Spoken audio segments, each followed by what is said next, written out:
It's a sad fact that many of the antebellum mansions that dotted the 19th century South are gone with the wind. Rippaville is a beautifully restored exception, but the majestic Spring Hill mansion had a rocky start. It was torn down twice by the owner. Docent Chuck Byrne explains. Nat Chairs supposedly was overly attentive to detail. The family says that it was because he didn't like the way that the bricks and the mortar bonded after a hard freeze, so he ripped it down a couple of times, and the third time's charm. He said he wanted the house to last 100 years, and it's certainly done that. The house has a really impressive Greek temple entrance, 4 very pretty Corinthian columns that are 30 feet tall, made from hollowed cypress logs, and they're wrapped in a seamless cypress veneer. Just 7 years after its completion in 1855, Rippaville would play a key role in the war between the states. The house was occupied in 1862 by federal troops. It was looted and ransacked. It was turned into a smallpox hospital. Mrs. Chairs and the kids were actually evicted from property. In '63, the house was occupied by Nathan Bedford Forrest. Now this is the original dining room. This is the original dining room. This was where on the morning of November the 30th, 1864, the General Hood, General Forrest, the Governor of Tennessee, and several of Forrest staff officers, none of the ones killed at Franklin were here, I will add that, met for breakfast. The room was actually empty, and Mrs. Chairs brought this small table out of the kitchen, set it up about right here. We know that she mentions in her journals that Hood had his back to the fire trying to stay warm. She gathered chairs from all over the house. It's in this room that the orders are given for the Battle of Franklin. It's also in this room that Hood makes his statement that's been recorded in history that he's going to teach the Army of Tennessee how to fight. Chuck, this is the original music room. Yes, ma'am. Tell us about what's hanging on the wall there. It's actually a framed window pane, odd, but we have in the corner of that window pane the signature or graffiti, if you will, of a Confederate general by the name of Frank Armstrong, and it actually stood in the window over there until about 2 summers ago when we decided that we'd lost too many of the weed eaters, so it was time to remove it and put it in a safe place.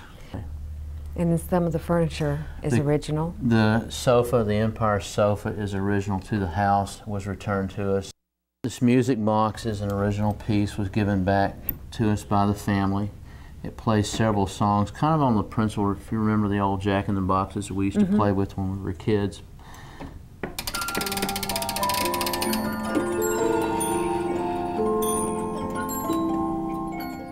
Very little is known about the personal lives of Nathaniel and Susan Chairs, but if you go upstairs, you'll find in the living quarters certain items that give you an idea of what they were like.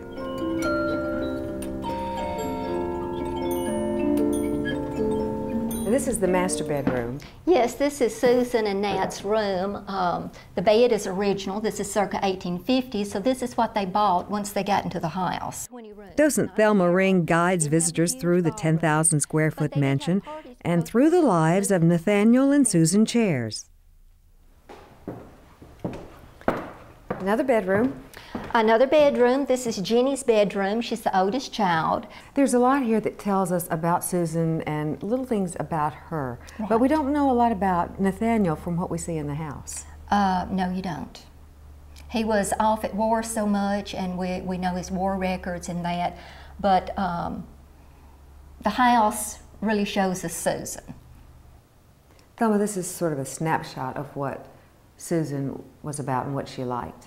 Here's a doll that she made for the children to play with, and this represents old Joe, one of the plantation slaves.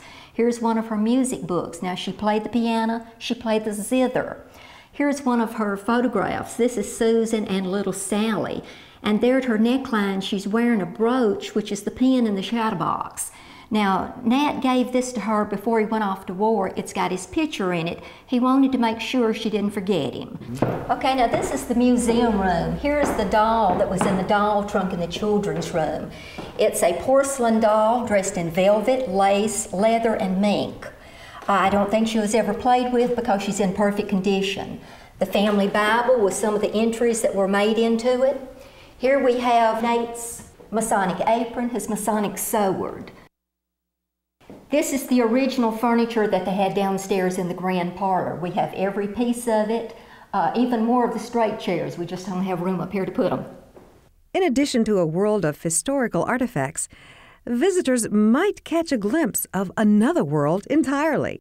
I do not believe in ghosts. At least, I didn't think I did. Several people have seen a ghost of a woman here.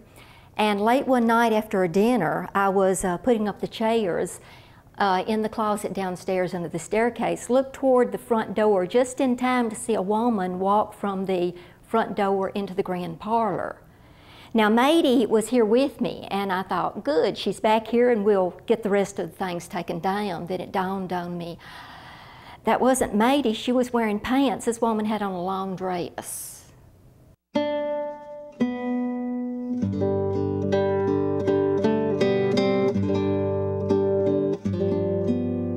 Ghosts, history, and the beauty of Rippaville make it well worth the trip to Spring Hill.